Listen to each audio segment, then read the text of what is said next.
All right, welcome to day one of our new unit, Unit 5. Your homework, you can be writing in your planners just day one. Notice there's some textbook problems, and then there's two packet problems. We will have that for several days. The textbook problems are the new stuff we'll be doing, and the packet problems are just a little refresher to keep us sharp on a few things from the past. Today we'll be looking at area between curves. You can check each of your answers from the AP practice problems from differential equations. And we're going to pause the video for 2 minutes to allow you to check those answers.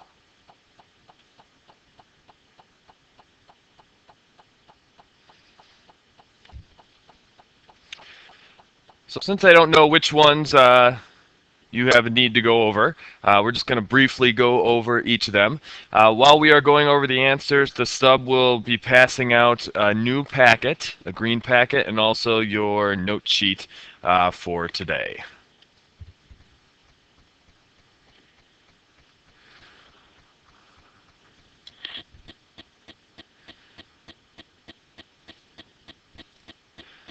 All right, so the first one, we have that it increases at a rate proportional to the number of people affected at that time. So we want to recognize that that is our exponential setup, so CE to the KT. They told us we had 1,000 initially, so you can put that in, and then you can put the 7 and the 1,200 in to find K. Once you know that, they just wanted to find after 12, whatever our units were, 12 days, and then punch that in the calculator, and you get the choice C to the nearest whole. In the next one, we need to separate that, then use our initial condition of the 0, 1/2 to find the specific solution. So hopefully the separating, doing the antiderivative weren't too bad. You had to do a little U substitution on the left there. You end up getting 1/2 E for your C value. Work to get Y by itself, and you eventually get 1/2 natural log of 2x cubed plus E. And then in part B, we wanted to find the domain and range for the function. And for the domain, we need the inside of that log to be positive. So subtract the E over, divide by 2, and when you take a cubed root, essentially we want to keep those x's big. So that's why we want to be bigger than the cubed root of negative E over 2. And then a natural log function has a range of all real numbers.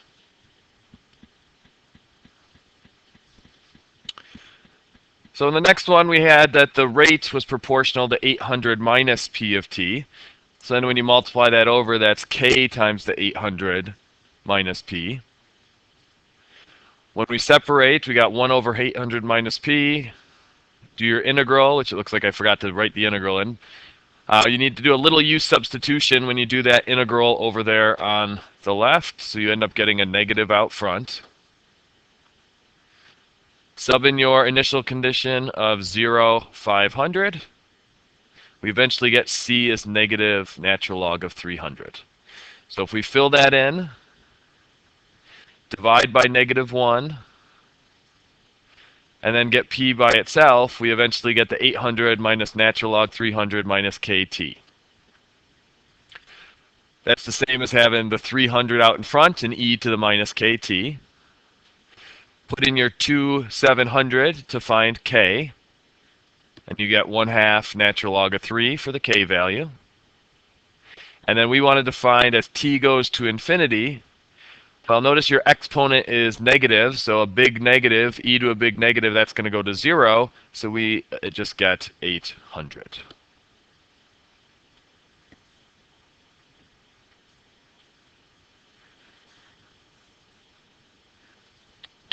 So they gave us that the y prime was equal to k times y. We want to recognize that that's our exponential setup, that the rate is proportional to the actual function, so you can jump right to the CE to the KT.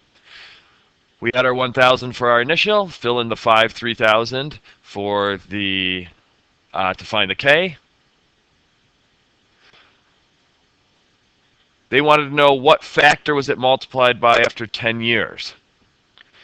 So plug in the 10, and the 1,000 is going to eventually get multiplied by 9. So that means it's going to be a factor of 9. And then it wanted to know, or I said 10 years, 10 days, sorry. And then in C, it wanted to know when will it be a factor of 6. Well, eventually that means we want it to end up with 6,000. So if you divide the 1,000 over, we just get 6 in that spot there. And then you just go through and solve for T. All right, so those were some example AP problems for differential equations. Today we're going to start looking at areas that are bound by two curves. So you should have your notes sheet. So we have two different problems here. One, we're doing the integral of -3 to 3 of x squared minus 9, and you see the graph of x squared minus 9 over there. And the second one, we want to find the area bound by those two things. We want to know how are these different. So we're going to pause the video for 1 minute and let you talk about how are these two problems different.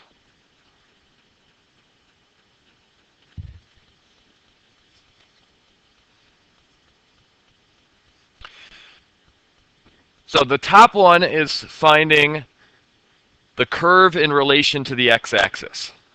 So it is a directed area. So in this case, this answer would be a negative because from -3 to 3, we are below the x-axis. But in part B, which is what we're going to work with now, if we're finding the area bound by between two curves, it's going to be always positive. Okay, your space between two curves will always be positive. In the top one, that is a directed area.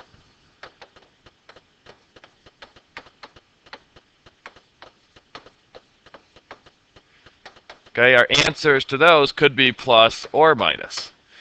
Okay, but your area bound between two curves should always be positive. So the reason part A could be plus or minus could be in relation to where the function is either above or below the x-axis.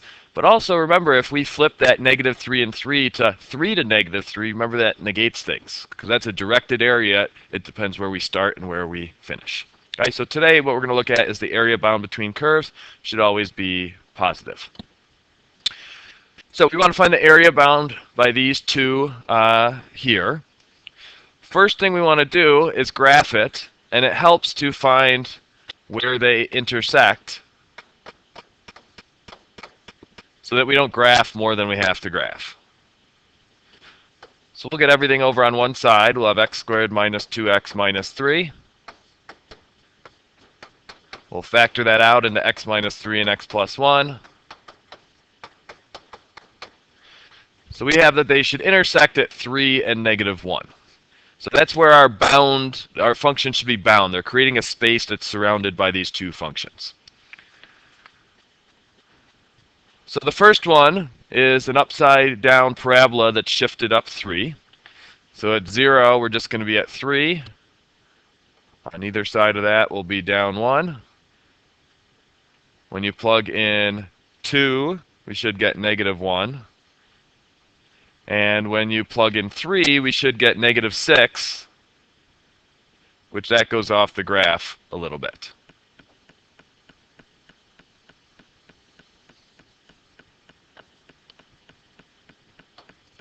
In our other one, we have y-intercept to 0. We're just going down 2 and over 2.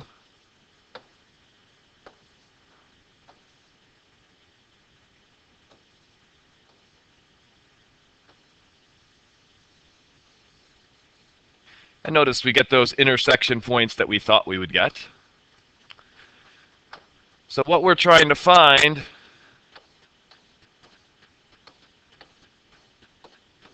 is the area of that space. Well, since we want this to be positive, what we will do is if it's in terms of x, we will always take the top function minus the bottom function. Because essentially what that's going to do is for each little sliver, it's like you think of a little sliver of the area there, you can take the top y value minus the bottom y value, and that'll give us the space for that little sliver.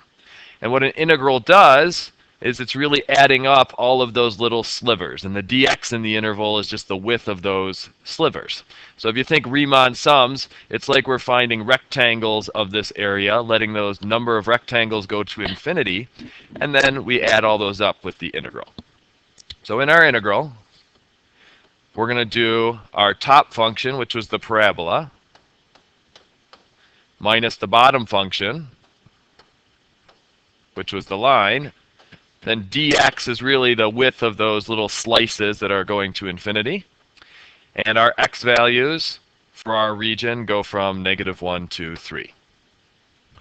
Okay, so if you're doing it in terms of x's, you'll always do the top function minus the bottom function.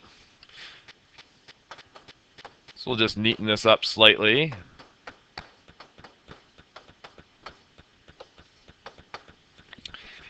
And we're going to pause the video for 2 minutes to let you do the integral and find your answer for the area between those curves.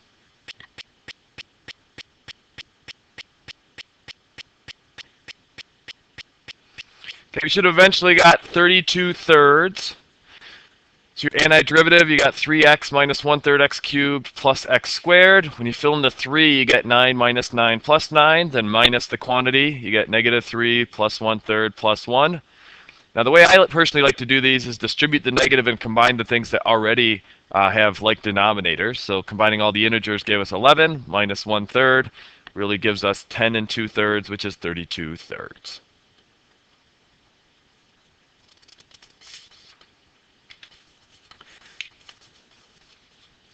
Okay, this is an area. We didn't have any units. You can just say units squared if you want. Now, in the rubric for the AP exam, they actually don't grade the units on these problems. So if you just had the 32/3, you would get the full credit for that. All right, so we want to find the area bound by these two. So we've got y equals square root of x. And if we get x by itself, we'll have y equals 1/2 x. If we set those equal to each other, square root of x equals 1/2 x. We'll square both sides, getting x equals 1/4 x squared. We'll get everything to one side.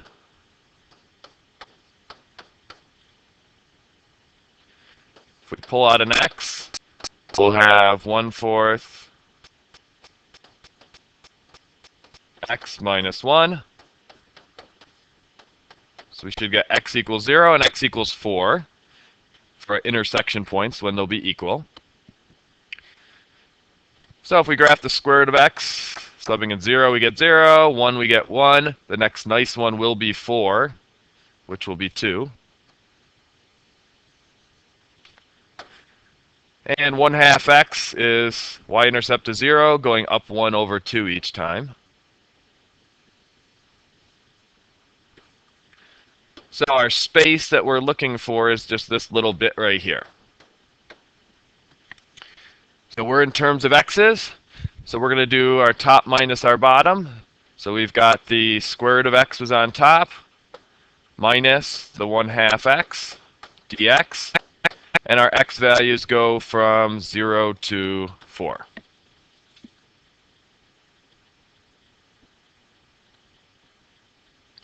So we're going to pause the video for 1 minute to allow you to solve this integral.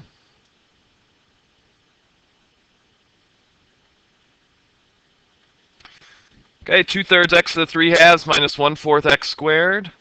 Sub in the 4, you get 16/3 minus 4, and then the 0 wipes everything out. So we should get 16/3 minus 12/3, or in other words, 4/3. This was actually just one way that we could have solved it. So I mentioned when we're working in terms of x, we have to do top minus bottom, because it's actually doing the taller y value minus the shorter y value. But both of these functions, we could have easily gotten in terms of y. They gave us the one originally in terms of y, and then we could have gotten the other one in terms of y as well. Well, we could have done this integral with y's.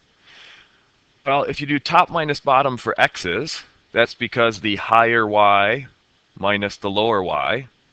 If we're doing in terms of y's, we want to do the bigger x minus the smaller x. So for us, that bigger x would mean the function that's further to the right.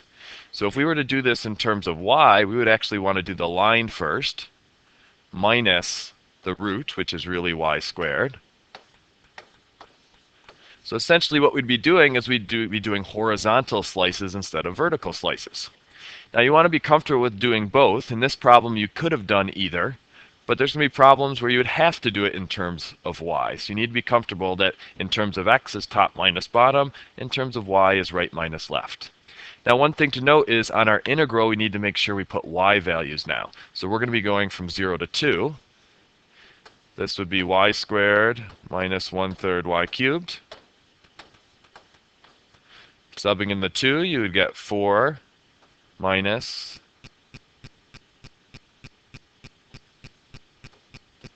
8/3. 4 is really 12/3. So you get 4/3, same thing as you got before. Okay, so in terms of x's, we would do top minus bottom, but in terms of y's, we would set it up as the right function minus the left function.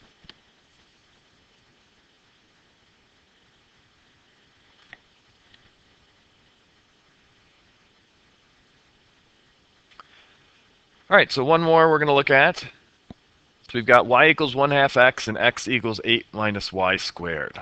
So based on these two, it's going to be easier to solve for x and put it in terms of y. So that first function we can think of as x equals 2y. We'll set it equal to the 8 minus y squared, so we can find the intersection points.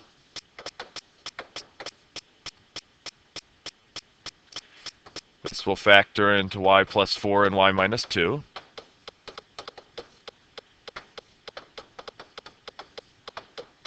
So we get y equals -4 and y equals 2. Now, when we put in our scale here, notice that parabola is going to be shifted 8 to the right. So we got to scale it out at least to 8. And we got to go down to -4 and up to 2 at least. If you want to put some extras, you can.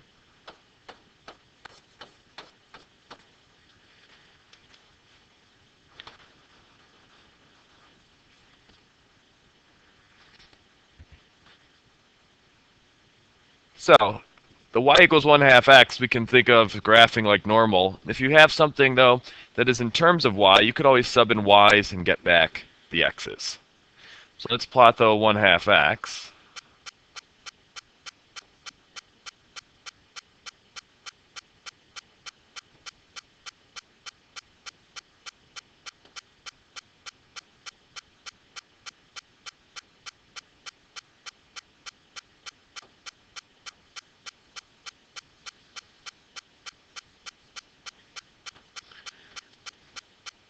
And a couple ways you can graph 8 minus y squared. A y squared on its own is a sideways parabola opening to the right. A minus y squared would then just be opening to the left, and then an 8 just shifts it 8 to the right. Or we can just sub in y's. When you sub in 0 for y, we get back 8 for x, so we would have 8 comma 0. When you sub in 1 for y, you get 7 back for x, so we get 7 comma 1. Same thing when we sub in -1 for y. When we sub in 2 for x, or sorry, 2 for y, we get back 4 for x, so we get 4 comma 2. There's one of our intersection points.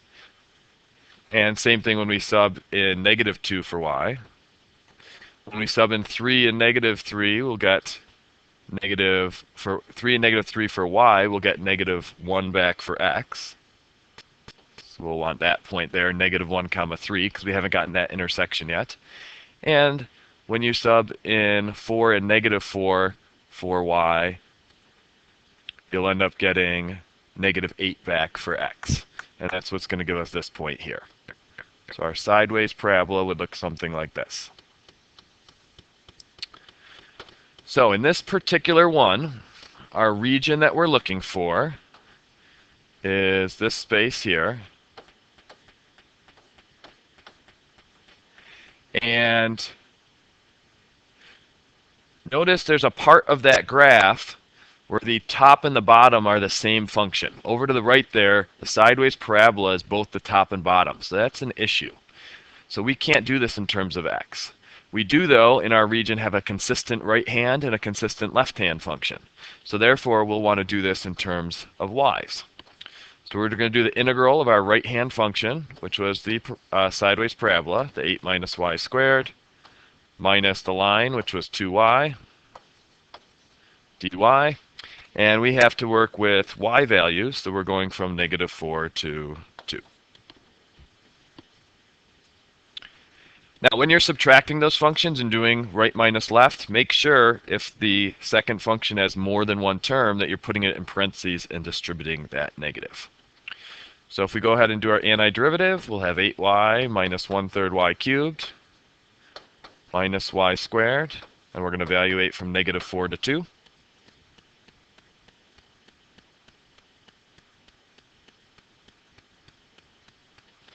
When we sub in the 2, we'll get 16.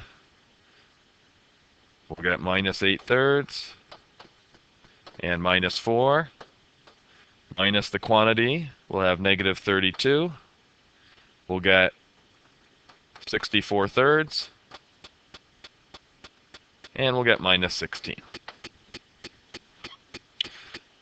So again, I think it's helpful to combine things that are already like terms.